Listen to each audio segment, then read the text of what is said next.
አሁን ሰው ልናማ ነው። ሰላም የቲክቶክ ቤተሰብ እንደምን አላችሁ? ሰላም ናችሁ? እኔ ያለው እግዚአብሔር ይመስገን የተመሰገነ ነው። እናንተ እንዴት ናችሁ? ሁሉ ሰላም ነው ወይ? እስኪ ፎሎ እያደረጋችሁ የሆነ ሀሳብ አለኝና እስኪ እንግዲህ እሱን ሀሳብ አብራችሁ የምትከታተሉኝ ይሆናል። አሁን የሆነ አይዲያ መጥቶልኝ መንገድ ላይ እየሄድን ነው። ወደ ትንሽ ቀደመኩና አንድ ጓደኛዬ የሆነ ጓደኛችን የሆነ ዕቃ ሰረቀ ምናምን ብዬ ልጠይቀው ነው። ከዛ እናንተ ደግሞ እንግዲህ አብራችሁ የልጁን ፌሻውልና ስሜቱን አይሰርቅም ይላል ይሰቃል ይላል የሚለውን ነገር አብረን የምናየው ይሆናል። እንግዲህ ወደ ቪዲዮ አብረን እንሂድ። አሁን ጓደኛዬ ከኋላ ነው ያለው እና ያለው ነው። ጠብቁኝ። መስፍኔ የሆነ ማውራት ነገር ነበር ይበላል።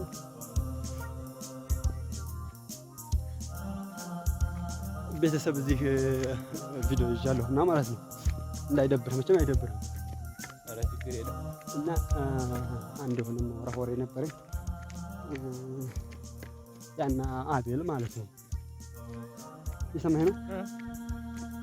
ባለፈው እዛኛ ሰፈር መጥቶ ነበርና ያው ታውቃለህ ደግሞ እኛ ጋር ብዙ ነገር አሳልፏል እና እዛም መጥቶ ምናምን አጋጣሚ የሆነ ዕቃ ከወደ ውጭ ወደ ቤት አስገባልን ምናምን ብለው ጎረቤት እሺ ብለን አስገብተን እዛው ሰዎቹ ጋር እያወራ የሆነ ቻርጀር ጠፋና ምናምን ነው።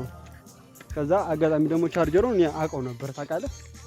ከዛ የሆነ ሀሳብ ይስተድ ያንን ቻርጀር አገኘሁት እና ታውቃለህ በጣም ደበረኝ። እና ቻርጀር ወስዶን እያልክ ነው? አዎ ማርያም በጣም ነው የደበረኝ የሆነ ለመናገር ታውቃለህ። በቃ የሆነ ተግርም ታውቃለህ። በዚህ አይነት ነገር አልጠብቀውም ነበር። ያው የተዋወቅነው አጋጣሚ ነው። አንተ ጋር ቢሆን እሱ ጋር ቢሆን አንተና እኔ እሱን በአጋጣሚ ነው ያወቅነው ታውቃለህ። ግን እንደዚህ አይነት ባህሪ ያለው ብዬ አላስብም ነበር ሆነ ለመናገር ማለት ነው። አትቀልድ እየቀለድክ መሆን አለበት ሲጀመር እንዴት ቻርጀር ይሰራል?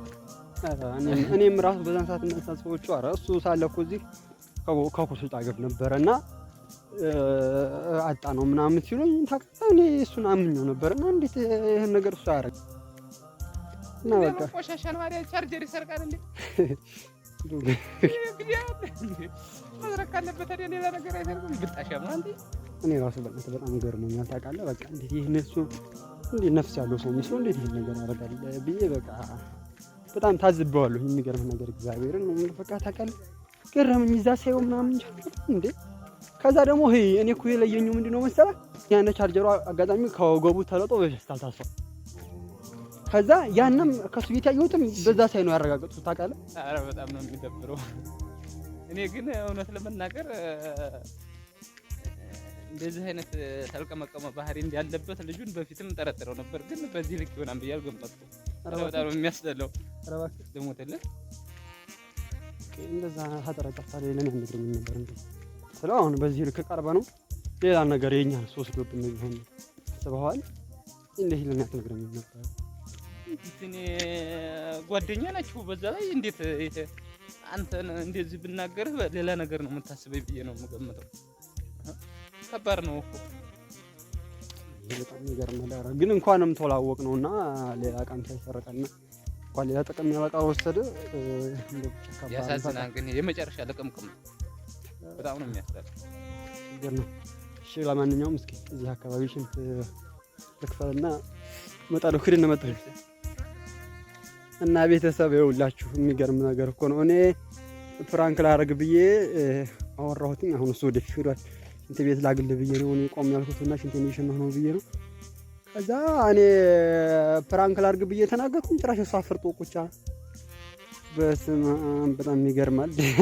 እና እንግዲህ ያው ከፕራንክ ወደ እንትን ሄደናል።